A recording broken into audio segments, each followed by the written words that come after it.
Okay, good afternoon, ladies and gentlemen. We now virtually come to an end of this term, and I placed the exam information in this online, the cyberspace of this online lecture. So I advise you to visit this website to in the scheme of your exam preparation. I expect.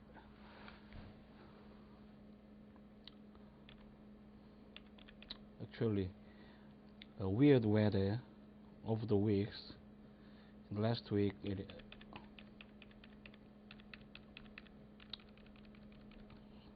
was good normally. This week there are many rainy days through, and in this area we actually in the monsoon region, so we experience of the summers weeks of rainy days, but it is too early, I suppose. How do you think?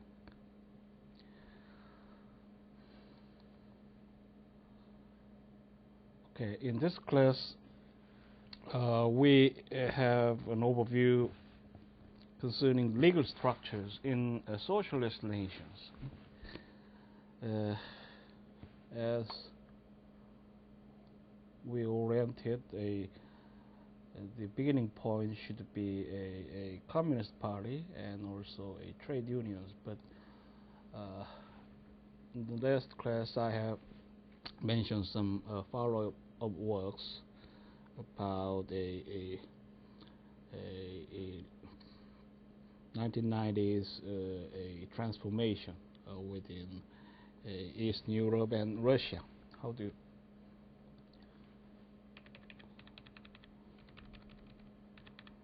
work on the follow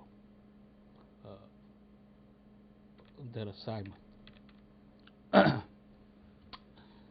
So actually you can see some transformation which is very significant. For example, you can see in Russia the Communist Party is no longer a dominant or a unilateral engineer of society. So I have captured in contrast with like these words: a party ideology versus a party of power. So the Communist Party until the period of transformation can be classed a party of ideology. So communist ideology absolute and did not permit any competition in view of a free election or political pluralism. Instead, we now see the trend of a free election and many framework of open society and politics. So the party is no longer a subject of ideology, rather it pursues power, and they advance to free election to seek the popularity. A majority vote is pivotal to sustain a party. So now you can see United Russia in Russian Federation of Independent Nations, which outrival the traditional Communist Party. Of course, the Communist Party criticized them as one of a party of crooks and thieves. Have you ever encountered the name Russian Mafia? So now the president of Russia, what's called Putin, maybe subject to public criticism, and the groups of powerless to exploit the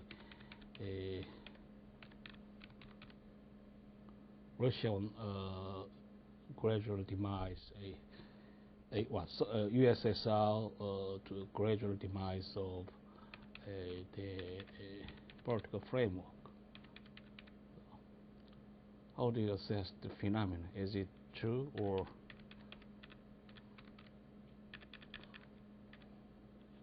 might be one of a most prudent group of persons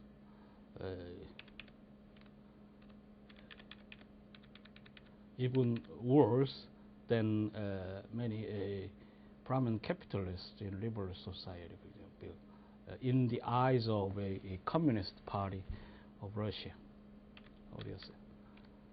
So this trend was basically provoked revolving around the 1993 constitutional crisis in Russia. Okay, so one of key figures to respond to this crisis should be Boris Yeltsin. So actually, Russia is the largest state in the world, and composed of many ethnicities and nations.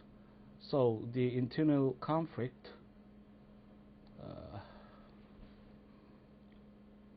is actually intense, to see some of political turmoil. And the Communist Party was officially banned by the political leader, then political leader Boris Yeltsin. And the transformation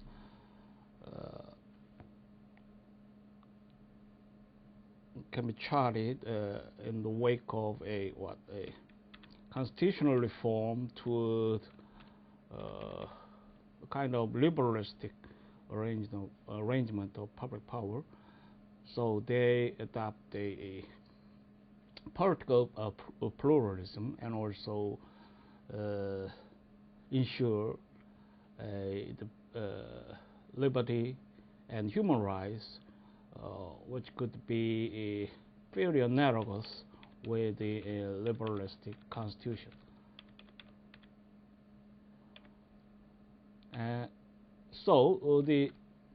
But as I've said, the absolute hegemony of a party, unitary party, would be dispensed away, absolutely. And their ideology, for example, pursued by United Russia, now centers on a statism, and a conservatism,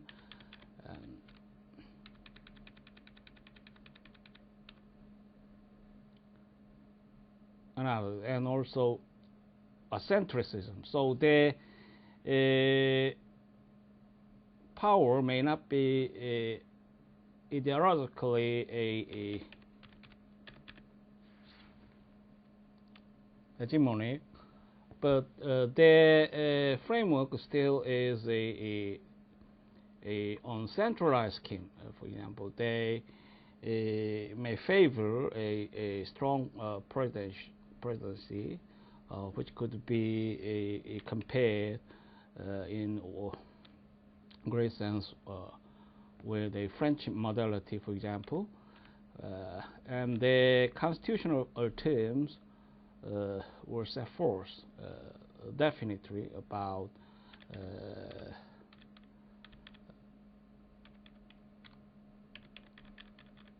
limitations, and so so you can see the political career of Putin, who actually a state figure in Russia. So his official title would change it. For example, he once served as a prime minister and 2 terms for presidency, and so that is partly because the constitutional terms disabled is continuous in power of Russia. So one.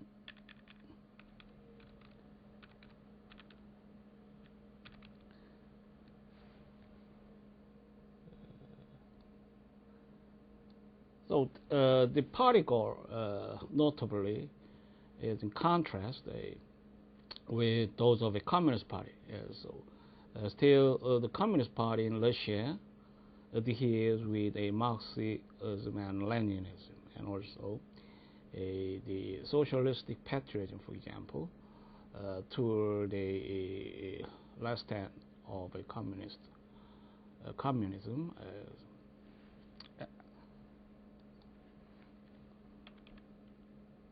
So you can see some practical and, in many senses, a realistic a force to deliver the state agenda for Russia. So more properly, can you see the administration, profile of administration in the society, for example. So what is that? You can see a similar context and have the imagination of a new republic in America around 1790s. So, and now the struggling feature to situate the status of a European Union. So the administration needs and the temper to respond the societal demand could profile in many contexts more strongly.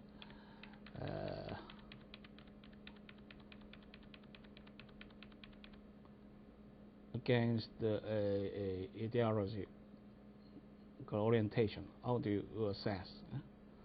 Can you anticipate any revival of communist dominance in Russia? Many East Asian regions have a transformed also.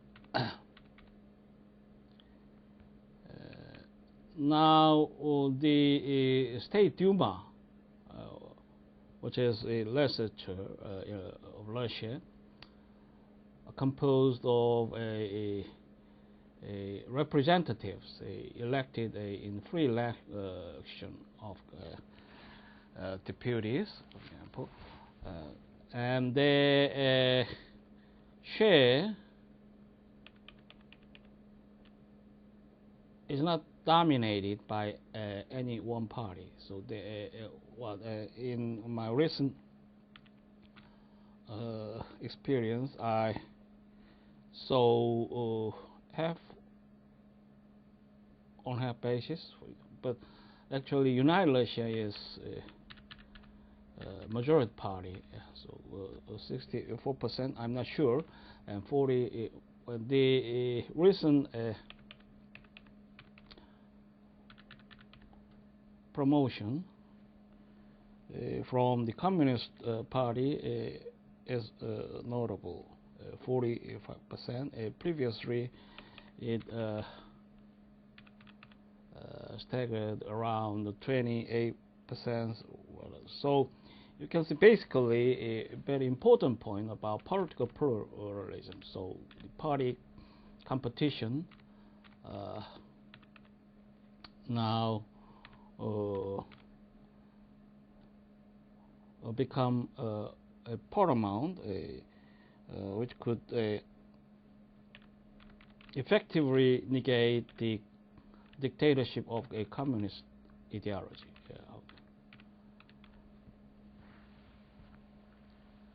So Russia now has a new constitution, revised in 1994. 1993, I have portrayed the copy of Russian Constitution.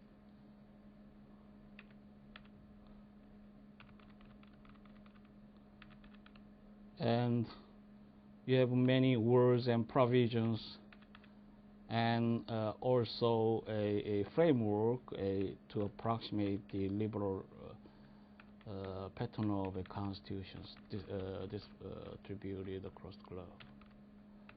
And that is not the case in my follow-up study concerning a People's Republic of China. They now maintain the 1982 version of a constitution, and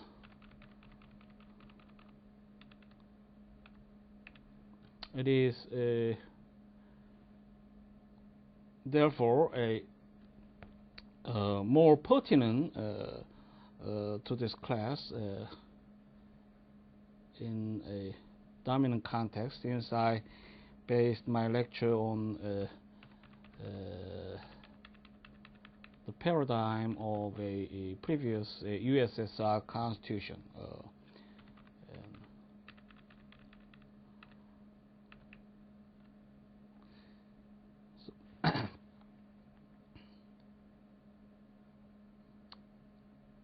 And you are well versed with this figure. Xi Jinping was political leader of a Republic of China, and now rising power as usually often denoted a G2 in the global context. So you can see a high turmoil around 1990s involving a restructuring of a world politics. So many scholars monitored the kind of transformation as demise of political ideology in this modern era.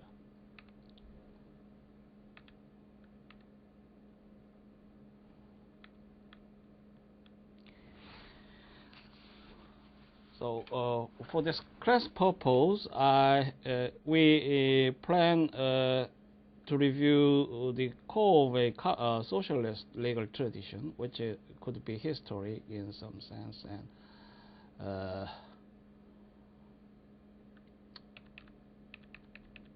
might be changed. And also, you can have the ideas of evolution of legal system, as I've said, that may allow one legal system to recur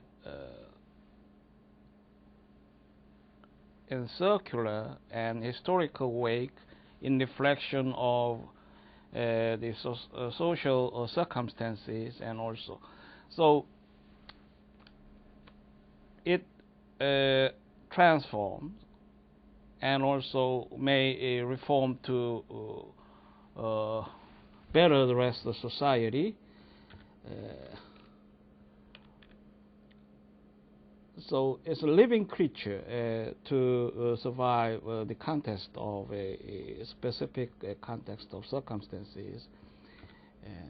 The historical lesson may have allow us to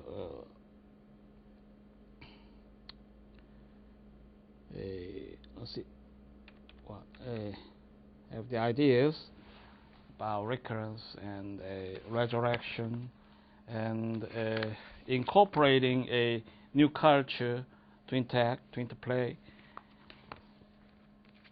So critical part to see the authentic nature of legal history. So we purported to see the latest Soviet constitution, and also the legal structures discussed in this class borrows the idea from the previous version of a USSR constitution. And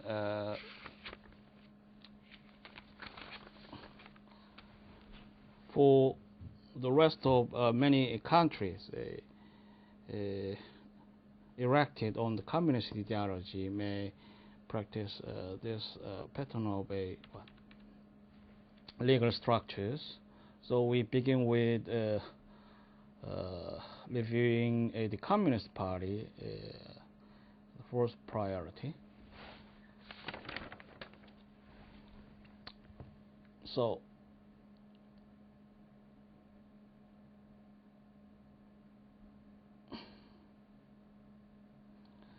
the ruling Communist Party occupies a unique position within the socialist legal system. It goes by different designation in the respective countries.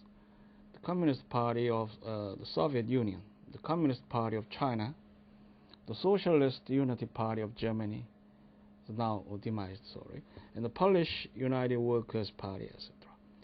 And actually, in 1980s, there are a plural party system, which is formalistic, though. And in 1980s, we could experience a practical dictatorship of Communist Party around the region. In the case of Russia, that is not the case in this new millennium, as I've introduced. The names, notwithstanding the legal status within the individual system, is essentially the same. There is general consensus among scholars on the raw data about the respective communist parties. There is, however, a wide difference of opinion on the interpretation of true role of the Communist Party within the socialist legal system. What we offer here is a blend of different viewpoints on this question. Most of what you have to say here applies to the ruling Communist Party of Soviet Union. But it also applies mutatis to all the other ruling communist parties, including the ones in those countries where by law other non-communist parties are permitted to exist side by side with the ruling Communist Party. Poland, PLC, and Czechoslovakia, and so forth. The first thing that must be said about Soviet Communist Party is that it is neither communist nor it is a party. The CPSU is not a party in the traditional sense of part of a pluralist whole. The CPSU in its origin and present form is not a vote-getting, but a fighting machine, a command structure. Claiming to represent the whole, it has taken on functions that are traditionally associated with the concept of state. So you can see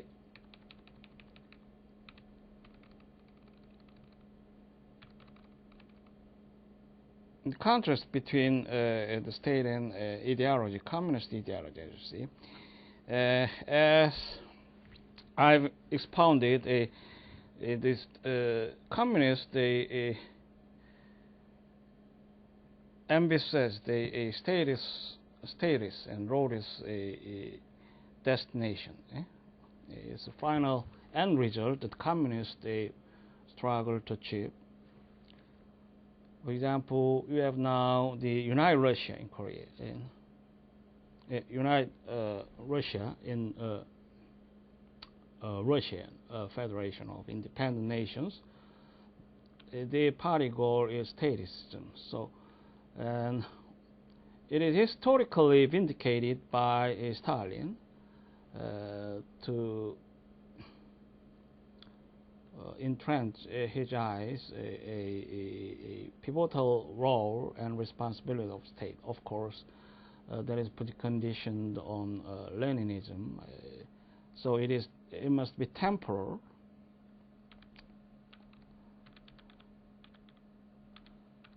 But how do you perceive the United Russia, one of a major parties, and now in power? They pursue a statism. For all practical purposes, it is regnum inter regnum. Moreover, by enforcing a particular class concept of the general good, it leads to society that must be changed. The Soviet one-party system is based on the premise that the construction of communism is not a spontaneous process. The society would not, by its own free will, opt for a communist system. As such, the raison d'etre of Soviet single-party system is to prevent the emergence of social autonomy and hence of genuine a pluralism.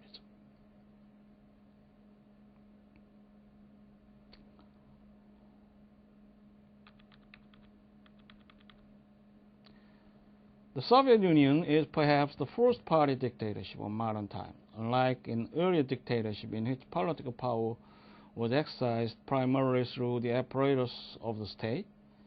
In the Soviet system, the real political power vests with the party, which merely manipulates the state organs by operating behind the scene.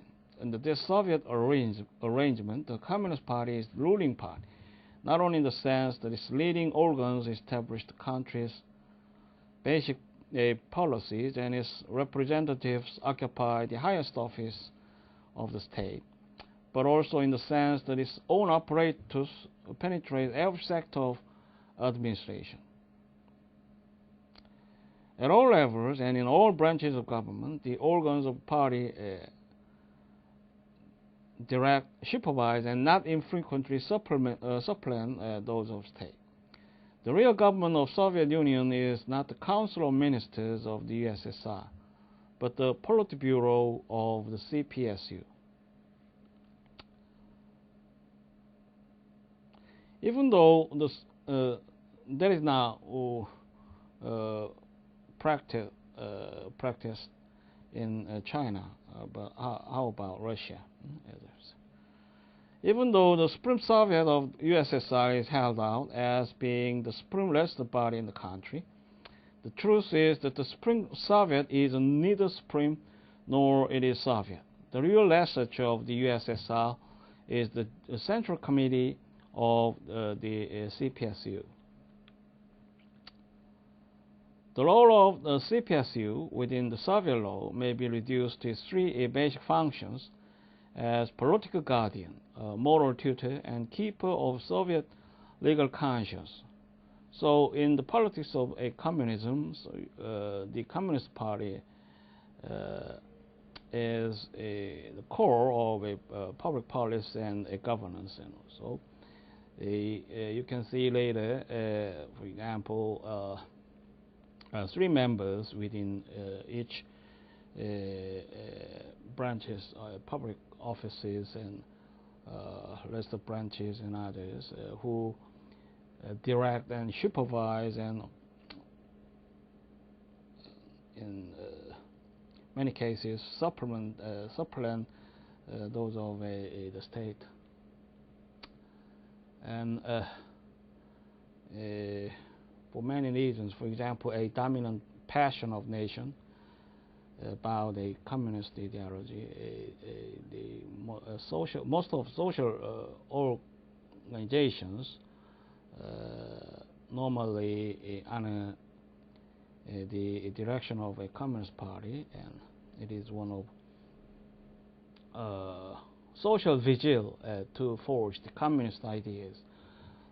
So through the branches. So technically, the communist ideology penetrated all the sectors of society, state and government.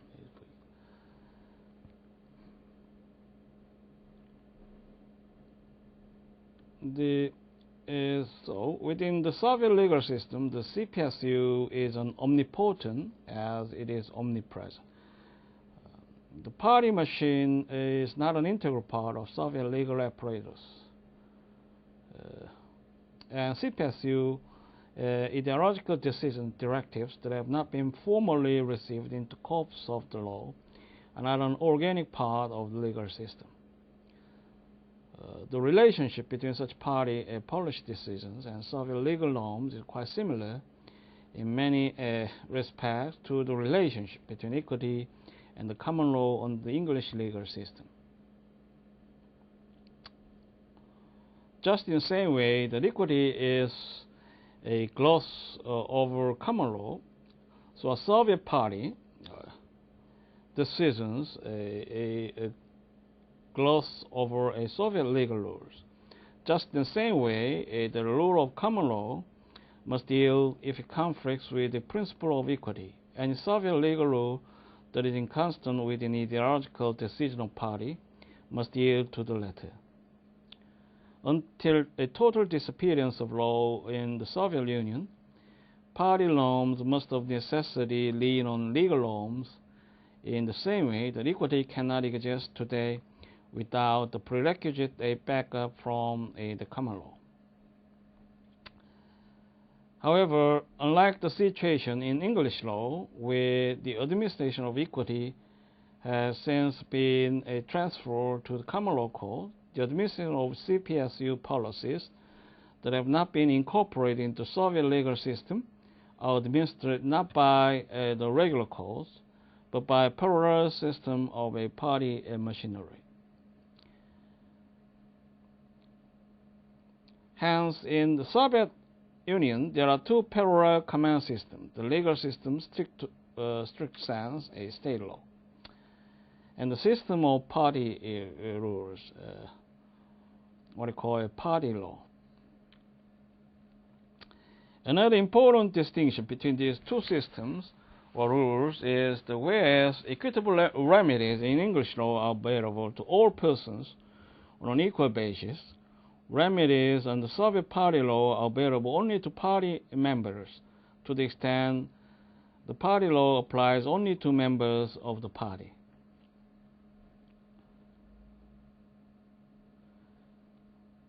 So you can see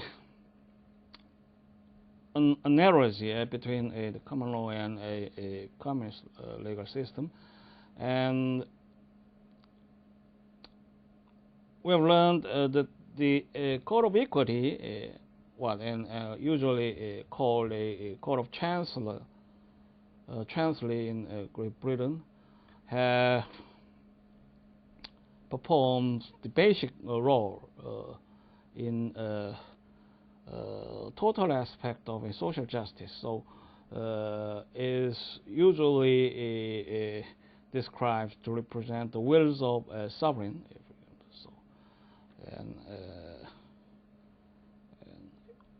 and often a final result to restore a fundamental justice in a sense, and that is typically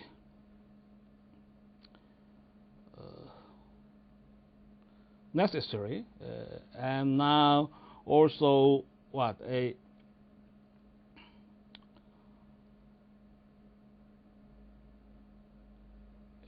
offer the many to cause many remnants now we experience through the common law system. So the basic concept may differ, but in analogy comes into a comparative context in allows very useful point of reference.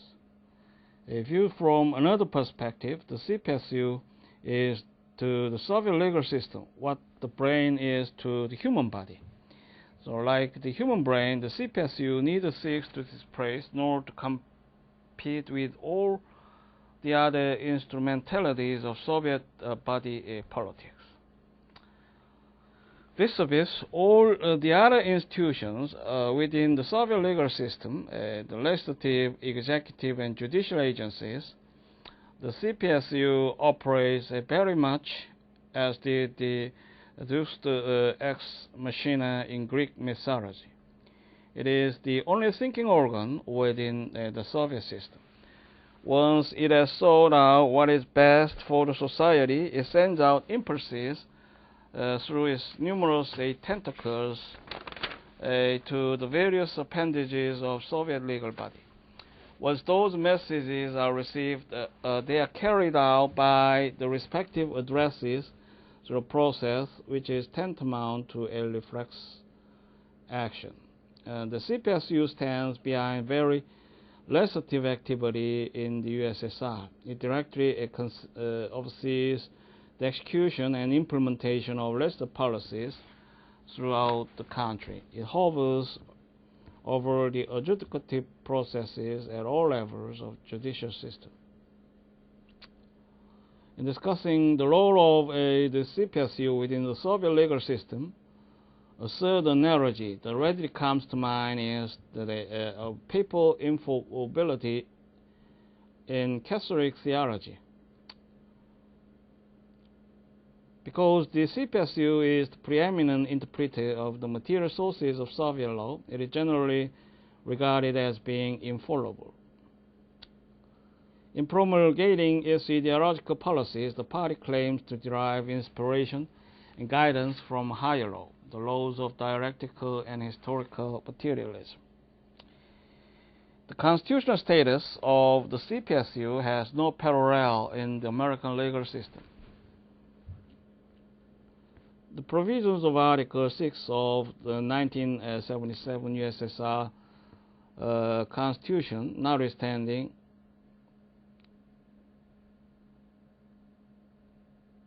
the CPSU is for all practical purposes not only extra-constitutional but also supra-constitutional, in a sense that it neither derives its authority from the state constitution, nor is the exercise of its inherent powers meaningfully limited by state constitutional restraints.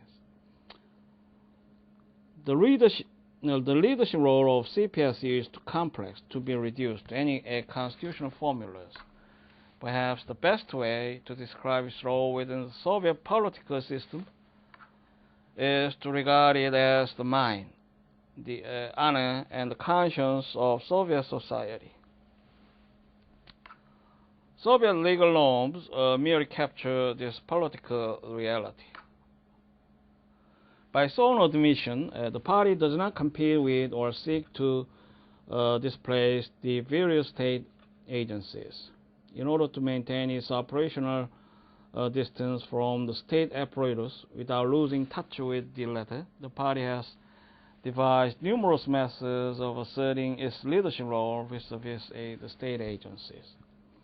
These include the promulgation of policy directives and instructions that are binding on the state agencies, the exercise of control of personnel matters in all state agencies, the exercise of general supervision over the day-to-day activities of state agencies, and the establishment of party groups within every state agency and other social organizations. Accordingly, the most important problems of state, society, and economics must be solved in the light of a party directives and instructions. The party, on the other hand, exercises its monopoly of a personal polish in the various state agencies through the nomenclature system. Nomenclature means word list in Russian and roughly corresponds to nomenclature in English. Just as there is a medical nomenclature and a chemical nomenclature, the Soviet Union adds a political nomenclature to the list, the nomenclature. This master list includes all those positions, both within the party and in the state apparatus, which need party ratification for appointment and transfers and dismissals.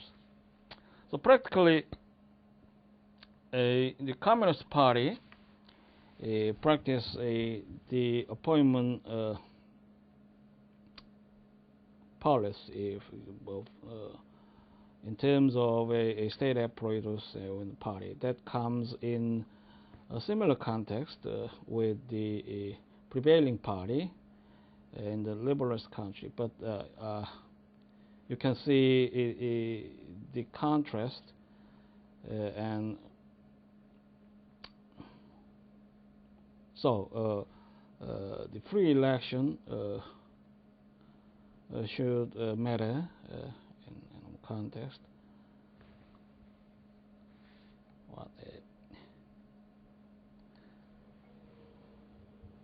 Essentially, this is party system of supervision and control over all appointments considered politically important.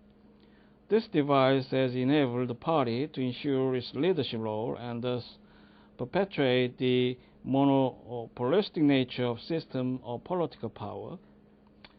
Within every state agency, there is a nomenclature list indicating the positions which can only be filled on the basis of party recommendation. The party must be consulted not only before appointment to these positions are made, but before any current holder is dismissed. So, many voices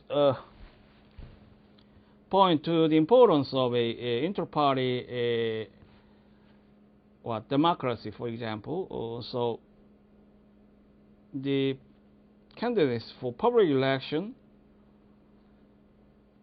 seems pivotal, as you see of the practices of a liberal election or so, and the behavior of a hopefuls would not less desirable. For example, they may show a loyalty to party leaders to obtain candidacy, even in public election. Of course, that is worse in the Communist Party, since they are ideologically indoctrinating and dominating to practice dictatorship. Of course, so a nomenclature may have a serious fraud against, in comparison with the liberalistic state, but also weaknesses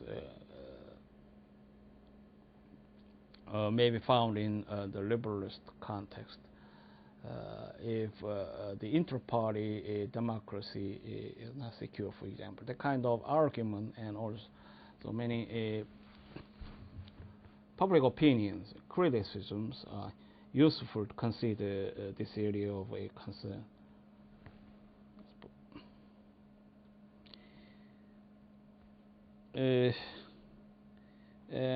Personnel policy orders issued by the party must be obeyed, even with regard to positions which are filled by elections. This is achieved through built-in devices in Soviet electoral laws, the right of social organization to nominate candidates, the provision of party constitution requiring members to implement party policies in socialist organization to which they belong, and the general recognition of the party in Soviet law as the leading core of Soviet society. This serves as guarantees that only individual prescribed by a party will be nominated, mostly on the basis of nomenclature list. So, if as coupled with a other context of communism, it is absolute, and the practice of liberal states may differ. If you see some check mechanism instituted in the Congress, for example, they conduct a congressional hearing and investigation in the purpose of selecting most loyal and democratic professional figures as in a governmental official. So, in exercise of general supervision of the activities of the individual state agencies, the party points out defects in the operation and ways to eliminate them. In all state agencies, as well as in any social organization other than the CPSU, party group is established if there are at least 3 members of the party. The task of these party groups is to intensify the influence of party within the social organizations in question and to promote the implementation of party policies by non-party members of such organizations. So actually the Communist Party, as you see later, is usually governed by small elite groups, and their tactics favor to exploit is some a confidential nature of a policy tools, and in the pivotal operation, for example, the nomenclature is a very useful tool to ensure the integrity of a communist party politics, and also a potency to govern the largest base of social organizations and other state agencies. So, and the other strand may be related with some surveillance and a guiding role of a communist status. So the 3 party members within each cells of a state organization and other social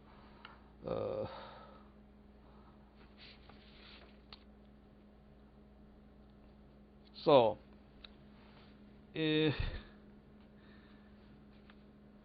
in all of the activities, party groups within such bodies are guided by Constitution and program of the CPSU. In short, the purpose of these party groups within these agencies and other social organizations is twofold.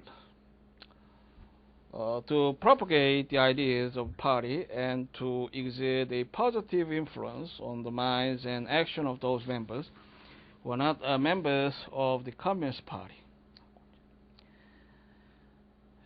As the political guardian of a Soviet law, the party sees its role as that of guiding Soviet state officials and agencies in making political choices. Such choices were made, for example, when the Soviet legal system elected the socialist of the capitalist forms of ownership, federalism of the unitary state, banned all forms of private ownership of land, introduced the law of torts as supplement to the law of social insurance, replaced the principle of a presumption of guilt with the presumption of the innocence of the defendant in criminal procedure, and stripped the judges of a lawmaking power. So, the major areas of a public policy were enumerated of the scope, and this a basic policy of state are decisively engineered by a communist party in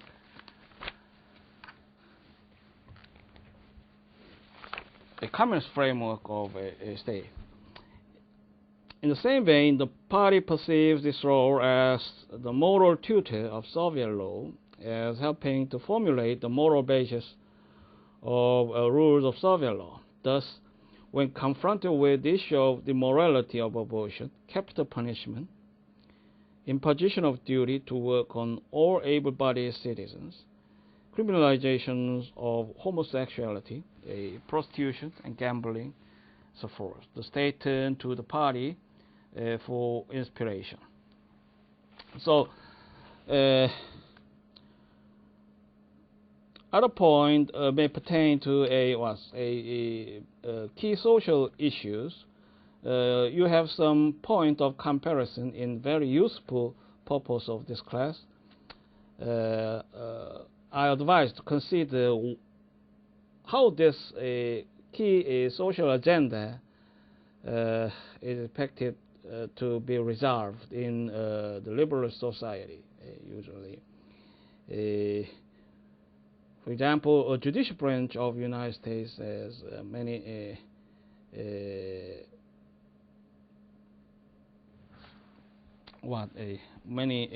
force to shape this key social policies. For example, and the legislature also cooperate, even if they expect to practice in the separation of powers context. And also public debate and free press, media and communication. So freedom of expression also operates to increase the potential of a society to interchange and communicate. As we have introduced, you can see some unique feature about legislative process. For example, in a communist politics.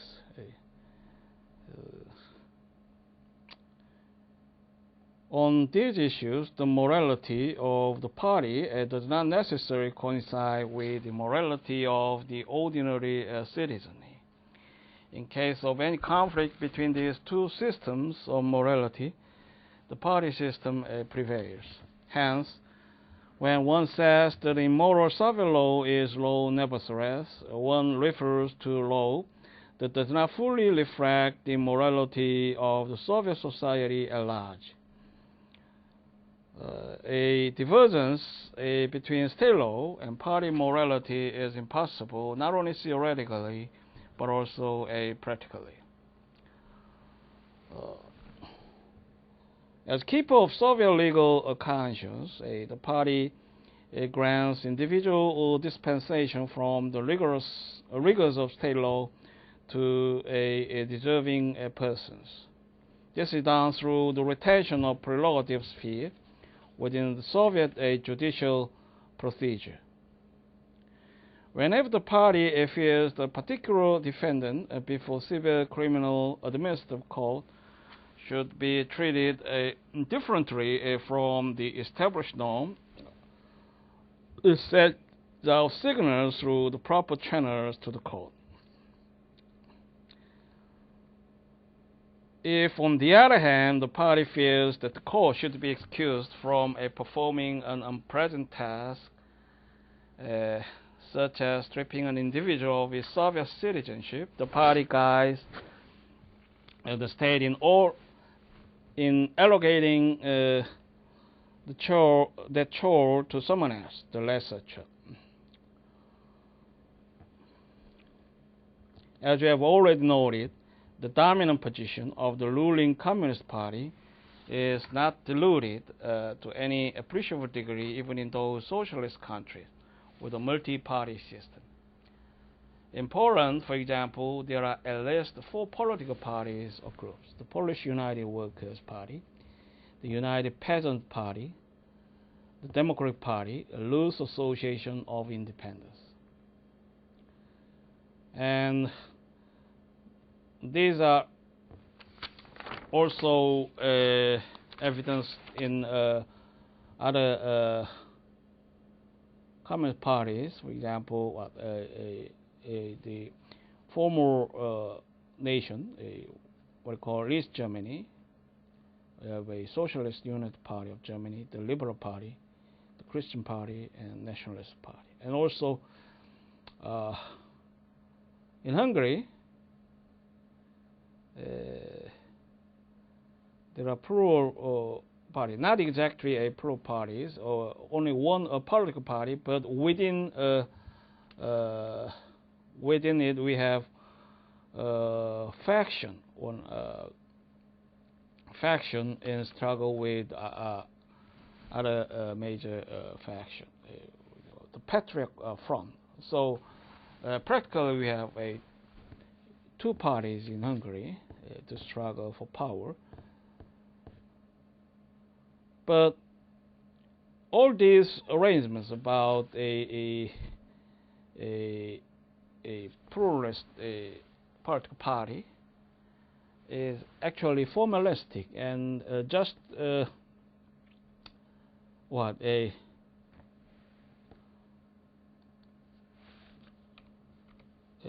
kind of a puppet regime in terms of political party politics. So they are not actually engaged to pursue a political power in genuine context of a competition.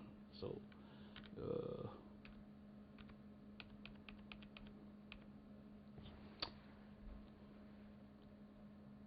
in each of the multi-party states, however, one condition for the existence of the other non-communist parties is that they must accept the hegemony of the Communist Party. This means, in practice, that these other political parties agree not to subvert the policies of the ruling Communist Party in matters that are critical to the existence of socialist system in the country. In none of the multi-party states are the non-communist parties strong enough, either individually or collectively, to dominate voting in the nation's legislature or to control the lion's share of positions in the executive or judicial branches of government.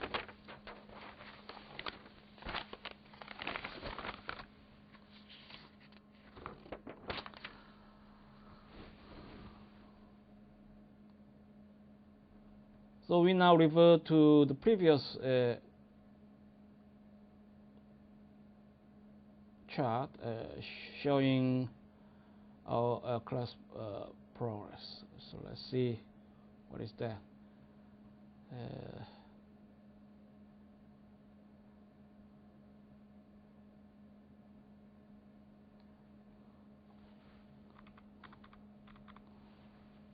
Actually,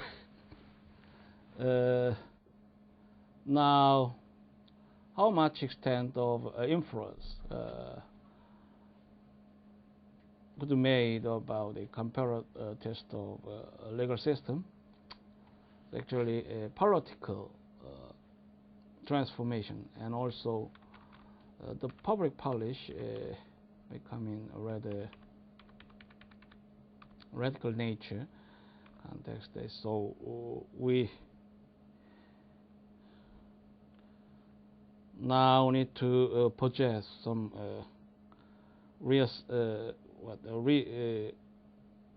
orientation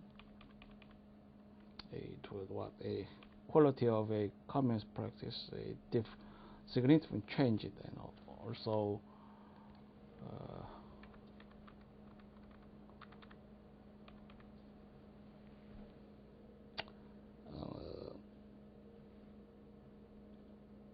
it is in order to explore trade union organizations.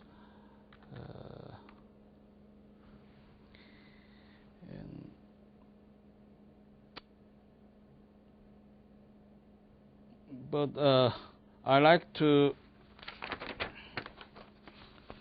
curtail in many of details to show some notable figure which could be plausible over some limited context of a communist state in this contemporary times.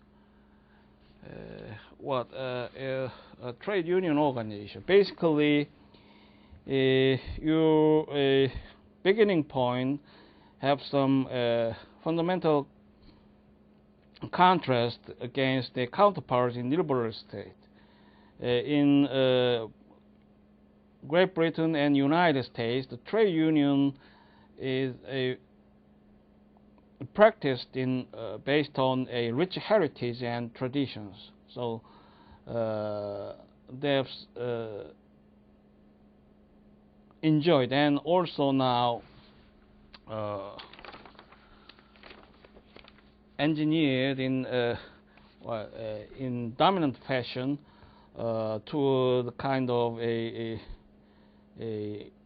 independent trade unionism. So they have a potential to interplay with employers in a particular nation, and they have some distinct status in practice and convention, and in some cases may be incorporated into a state legal system. In United States, notably many statutes to concern the trade unionism. In contrast, the Great Britain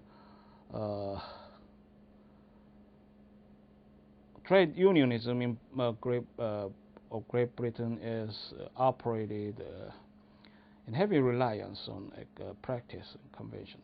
In any case, they are they are strong in this modern capitalist framework as one of a social institutions. Now you can see, for example, the ILO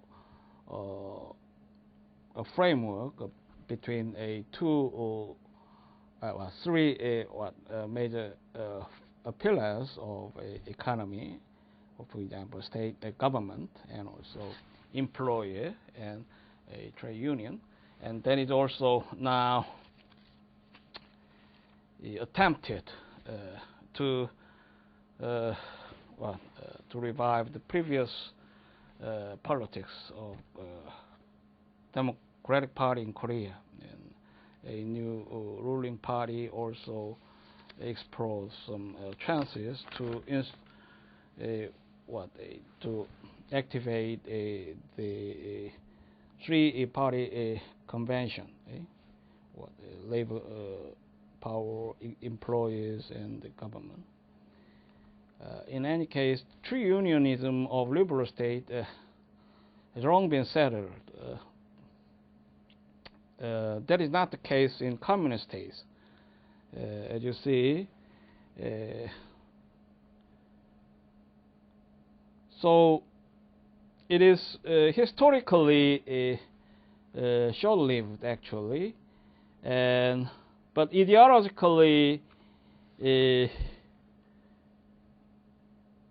could be preeminent in potentials. So the communist state was advantage in the initiative of small elitists,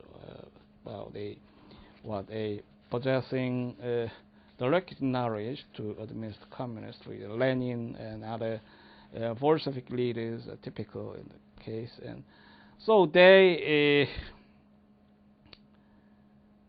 should be sanguine to utilize this institution, and basically key organizations to mobilize the Commission of Communism, and a prime factor in influence and dominance to administer the governance and administration. So you can see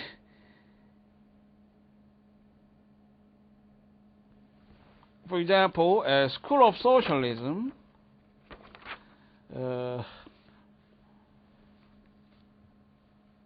which denotes the Russian National Organization of Trade Union, for example, and it later changed to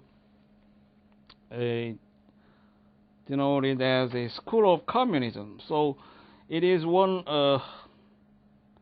track identified to see the trend of a perspective about a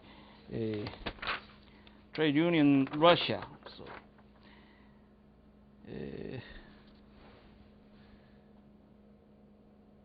and of course the trade union is practically dominated by Communist Party and submissive to the direction and command of Communist Party. That is historically true, and it historically self-proving and vindicated in practice about the Soviet Russia, as you see. So they are actually manipulated by communist leadership and expected to accept the leadership role of ruling Communist Party, since they are ideologically supreme but politically vulnerable. They should receive many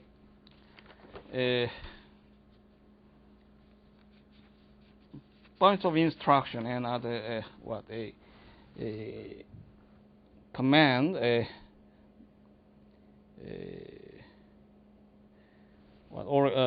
pre-oriented by Communist Party. And for example,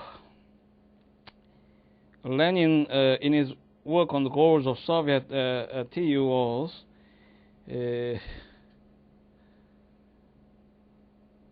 described a communism was popularized, and one of essentials to see the nature of a trade union organizations. So now we stop at this point of time, and I'd like to accelerate the topics presented since many contexts of useful points actually dismantled in many cases, but now also practiced in plural of a communist countries, of course.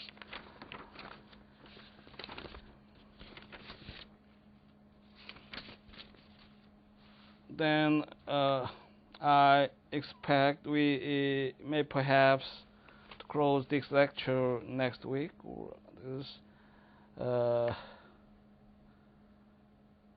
upon review of some major cases which could be interesting. For example, since it enables to see the specific justice of Russia. So a 10 minutes break, of course, and I'll come back soon. And we will be on the next section for 1 hour.